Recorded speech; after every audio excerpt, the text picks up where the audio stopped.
Okay, let's begin with some small introduction on Renesas GRP's development board. It can be stated as not only one of the most powerful but also user-friendly development boards which are available in the present market. This is because of its specifications as well as ease of programming. So now directly jumping to the specifications, it primarily belongs to the RZ/A1H family of powerful microcontrollers developed by Renesas. The maximum clocking frequency can go up to 400 megahertz, and the operating voltage can be either 3.3 volts or 1.18 volts depending on the mode of operation. The main core of this controller is an ARM Cortex A9 processor with Gazelle and Neon support. Coming to the memory specifications, it has a very large memory capacity of 10 MB of RAM, which can be expanded, as well as it has 64 KB primary cache along with 128 KB secondary level 2 cache. Because of this memory specifications, the processing speed of microcontroller is very high. If this is not enough, some of the unique features of this controller are it has an extensive audio and graphics functionality. This is because there are many audio and video codec units, accelerators, and many hardware units which are incorporated into the microcontroller. Also, because of the presence of Gazelle support, any graphics intense applications can be developed easily using this controller, and the video processing capability is very high, up to 60 frames per second. It supports almost every communication protocol such as serial communication, I2C, CAN, SPI, and many more. It even has a dedicated RTOS support. That means any application which requires multitasking can be easily developed using this processor. Also, it has 5 boot modes. That means the controller has an option to boot its RTOS or the firmware from any of the memory which is interfaced to the microcontroller. It has, in spite of all these excessive functionalities, it is claimed to be one of the most low power consumption product. Because of the presence of ARM processor, it even has 4 low power modes, which is a main reason for the low power consumption. Additionally, the most interesting part of this controller is it has Arduino Uno pin compatibility. That means any application developed on Arduino Uno can be directly implemented in this processor without much changes.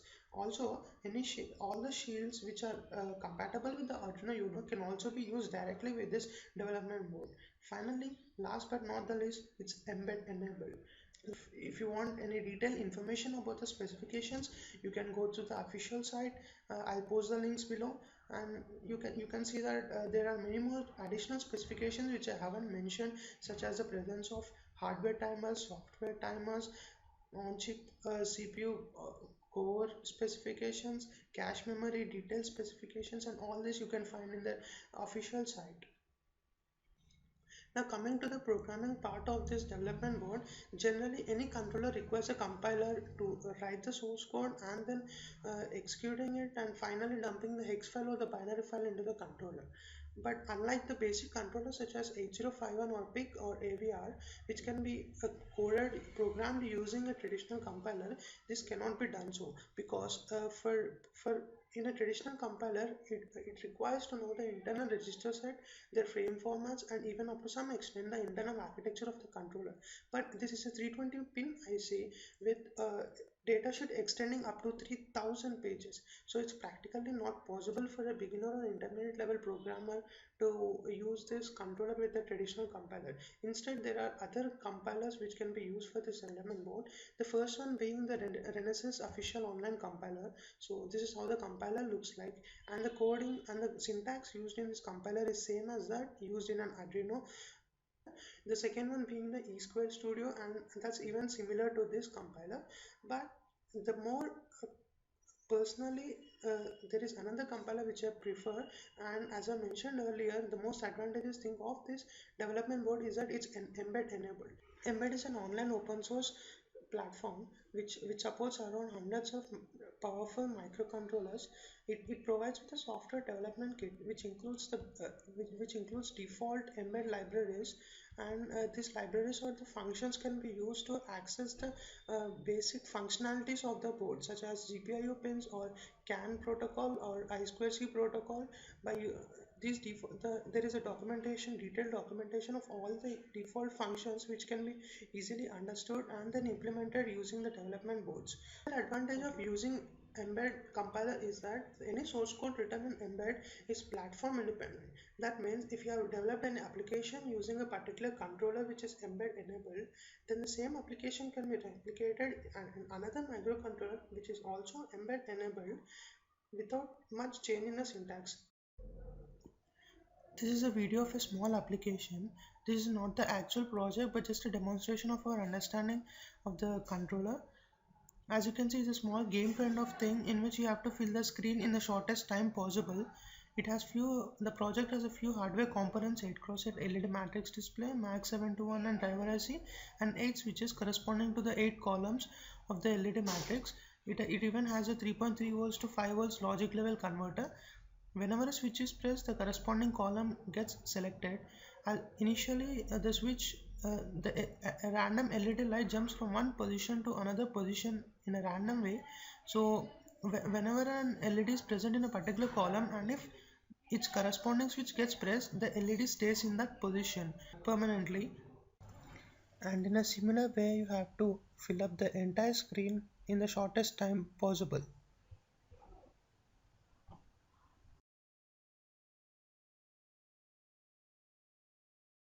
Further in this video, I shall discuss the working of the 8x8 LED matrix as well as its interfacing with the MAX7219 IC. As you have seen, there are two important components in my project. One is the 8x8 LED matrix display and another is MAX7219 driver IC. Now coming to the 8x8 LED matrix display, this is the internal diagram. So generally, for an LED to glow, its cathode should be at lower potential and its anode should be at higher potential. So here all the anodes are connected to rows and all the cathodes are connected to columns.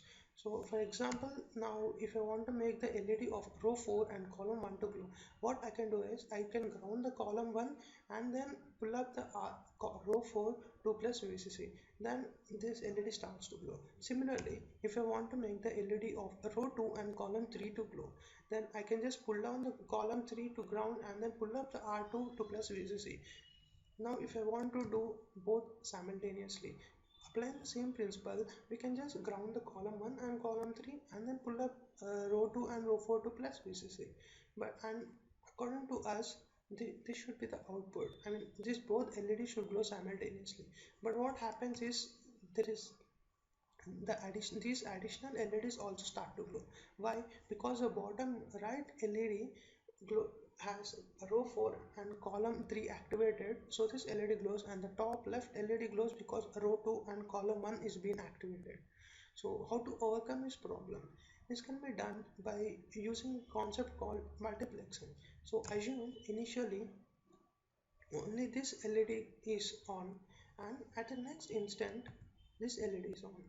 So if the next again for the third time, I'll make the first LED to glow. So if this process repeats continuously with a within a short interval of time, so what happens is these two LEDs glow alternatively, and this process, if I continue very fast, then it looks as if both the LEDs are glowing at the same time.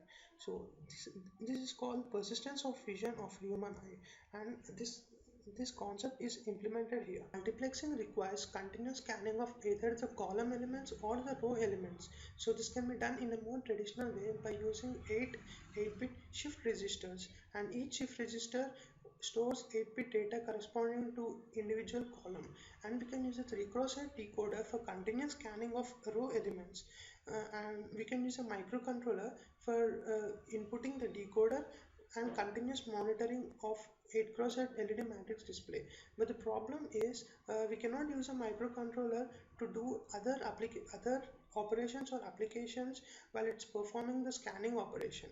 So this problem can be resolved by using a MAX7219 driver IC, which is completely dedicated for the scanning operation of LED matrix display. This is the main datasheet of MAX 7219 IC. The main intended application of MAX 7219 IC is to drive 8 7-segment displays simultaneously using multiplexing. But uh, considering a 7-segment display, it involves a total of 8 LEDs including the decimal point. Now, a set of 8 7-segment displays can be replaced by an equivalent 8x8 LED matrix display in such a way that each 7-segment display corresponds to one column of matrix display, and the 8 segments of each 7-segment display corresponds to 8 LEDs of individual column element. Internally, the MAX 7219 has few registers which need to be configured. Among those include the shutdown register, scan limit register, and the intensity register, which need to be configured only once at the beginning. And a digit 0 to digit 7, there are 8 registers corresponding to 8 columns of a matrix display, and each register holds the data corresponding to individual columns. The detailed register format is provided in the data sheet. Now, the data can be sent into the MAX 7211 IC by using a data buffer 16. It is of 16-bit size, and the least significant 8 bits has a, of the buffer is the data, and the most significant 8 bits is the address of the register we are targeting. So for example, we need to store data in the digit 2 register. So the address of digit 2 is 0x03, which can be placed in this most significant 8 bits, and the data which we need to place in the register needs to be stored in this least significant 8 bits. And whenever the load pin of the IC is made high, this data is then immediately stored in the digit 3 register. The buffer is a serial in parallel out shift register with 1 bit of data requiring 1 clock interval of time. So for filling the buffer, we require 16 clock cycles, and once the buffer is filled up, we can enable the load pin of the IC to store the data in the internal registers of the IC. This can be done by using the SPI communication protocol of the microcontroller. The master out slave in pin of microcontroller can be given to the data in pin of IC.